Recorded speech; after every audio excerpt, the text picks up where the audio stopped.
اللہ اپنے رسول کو دنیا میں مبعوث فرمانا، مبعوث کرنا، بھیجنا اپنا احسان قرار دے رہا۔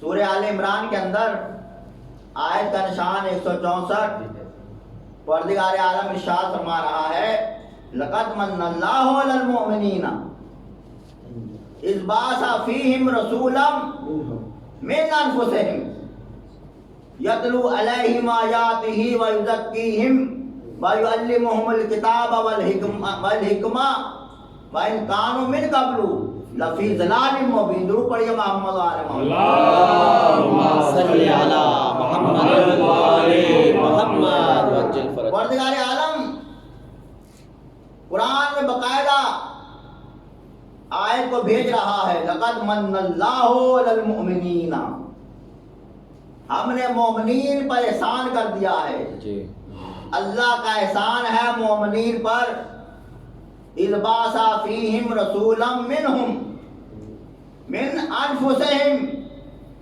کہ ہم نے اپنے رسول کو مبعوث کر دیا ہے مومنین کے اندر۔ سبحان اللہ۔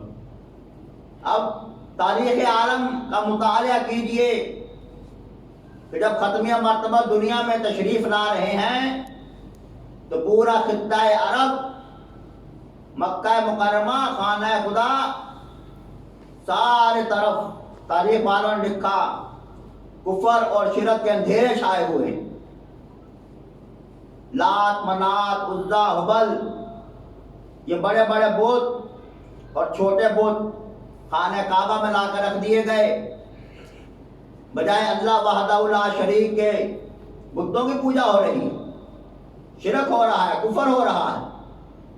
یعنی کفر اور شرک سے پورا خطہ عرب چھایا ہوا ہے، اندھیرے چھائے ہوئے ہیں کفر کے۔ تو زان محترم کسی حد تک یہ بات درست ہے، مگر کلی طور پر یہ بات درست نہیں ہے۔ اگر ہم درست مانیں گے تو پھر آیت کا انکار ہو جائے گا۔ آیت کیا کہہ رہی ہے؟ لقد من اللہ علی المؤمنین اذ بعث فیہم، اذ بعث رسولا منہم، کہ ہم نے اپنے رسول کو بھیج دیا ہے مومنین میں۔ تو پتہ چلا کہ جب رسول دنیا میں آئے تو کچھ مومنوں کا ہونا ضروری ہے۔ جو پڑھیے محمد اللہم صلی علی محمد وآل محمد وعجل فرجہ۔ یعنی جب رسول دنیا میں آئے تو کچھ مومنین کفر اور شرک کے اندھیروں میں توحید کا چراغ ہاتھ میں لے کر بیٹھے ہوں، توحید کی روشنی سے منور کر رہے ہوں زمین کو، ان کے ہاتھ میں توحید کی روشنی۔ وہ کون مومنین ہے؟ جب ختمی مرتبہ دنیا میں تشریف لائے، قرآن کے حکم کے مطابق کون سے مومنین تھے جو استقبال کرنے کے لیے موجود تھے رسول؟ تو ساری تاریخ دانوں نے لکھا جب رسول خدا دنیا میں تشریف لائے، جس مکان کے اندر تشریف لائے، جس حویلی کے اندر تشریف لائے، وہ جناب ابو طالب علیہ السلام کی حویلی تھی۔ اللہ صلی علی محمد وآل محمد۔ تو اللہ کی نظر میں وہ مومنین جناب عبد المطلب علیہ السلام ہیں، وہ جناب ابو طالب علیہ السلام ہیں، کہ جب اللہ کا رسول دنیا میں آئے تو اس کے استقبال کے لیے تشریف فرما ہوں۔ دو پڑھیے محمد۔ اللہم صلی علی محمد وآل محمد وعجل فرجہ۔ تو کیا شان ہے جناب ابو طالب علیہ السلام کی؟ اللہ کے اپنے رسول کا ایک لفظ سراج منیرہ بھی رکھا ہے۔ سورہ مبارکہ الاحزاب میں بسم اللہ الرحمن الرحیم، یا ایھا النبی انا ارسلناک شاہدا ومبشرا ونذیرا وداعیا الی اللہ باذنہ وسراجا منیرا۔ سراج منیرہ کسے کہتے ہیں؟ چمکتا ہوا چراغ، روشن چراغ۔ تو اللہ نے کہا ابو طالب میرا چراغ روشن ہوا ہے تیرے گھر میں، اب میں اللہ عادل ہوں، عدل کرتا ہوں، اگر میرا چراغ روشن ہوا تیرے گھر میں، اب تیرا چراغ روشن ہوگا میرے گھر میں۔ بے شک درود پڑھیے محمد وآل محمد۔ اللهم صل على محمد وآل محمد نعرے حیدری روزان محترم، یہ ختم مرتبہ اللہ کے حبیب دنیا میں تشریف لائے، کفر اور شرک کی تاریکی روشنی دور ہونے لگی اور روشنی توحید کی آنے لگی۔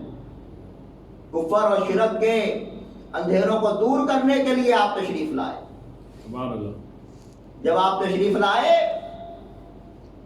تو ابلیس جو ہے چنگھاڑے مار رہا ہے، رو رہا ہے کہ آج میں ناکام ہو گیا، آج کفر اور شرک کے جو میں نے اندھیرے چاروں طرف چلائے ہوئے تھے آج چھٹ رہے ہیں، آج رحمت للعالمین آ گئے ہیں، آج اللہ کی رحمت زمین پر آ گئی ہے، آج زمین جو ہے اللہ کی رحمت سے منور ہو گئی ہے۔ تو پروردگار عالم اس حبیب کی کیا شان بیان کر رہا ہے کہ جب اللہ رب العزت کہہ رہا ہے کہ ہم نے احسان کیا ہے مومنین پر، اس رسول کو بھیج دیا ہے، ہم نے مبعوث کر دیا ہے، تو کیا کرے گا رسول آ کر؟ وَيَتْلُو عَلَيْهِمْ آیَاتِهِ، اللہ کی آیات کی تلاوت کرے، اللہ کی آیات کی تلاوت کر کے امت کو تلاوت کر کے بتائے گا، قرآن کا حکم پڑھ کر سنائے گا، اللہ کا حکم پڑھ کر سنائے گا۔ تو اس قرآن کا کیا مقام اور مرتبہ ہے؟ سورہ واقعہ کے اندر پروردگار عالم اس کی شان بیان کر رہا ہے، لا یمسہ الا المطہرون، اس قرآن کو کوئی مس نہیں کر سکتا، کوئی چھو نہیں سکتا جب تک پاک اور پاکیزہ نہ ہو جائے۔ یعنی میرا قرآن کے ساتھ تب تک ہے، تب تک میں ہاتھ میں لے سکتا ہوں قرآن کو جب تک میں پاکی کے عالم میں ہوں۔ جب میں پاک اور پاکیزہ ہو جاؤں پھر میں قرآن کو مس کر سکتا ہوں، چاہے وہ نجاست اصغر ہو یا نجاست اکبر ہو۔ اصغر کی حالت میں آپ وضو کریں گے، وضو کرنے کے بعد قرآن کو مس کر سکتے ہیں، اور اگر جنابت کی حالت آ جائے تو غسل کرنا واجب ہے، غسل کریں گے پھر آپ قرآن کو مس کریں گے، اس کے بغیر آپ مس نہیں کر سکتے۔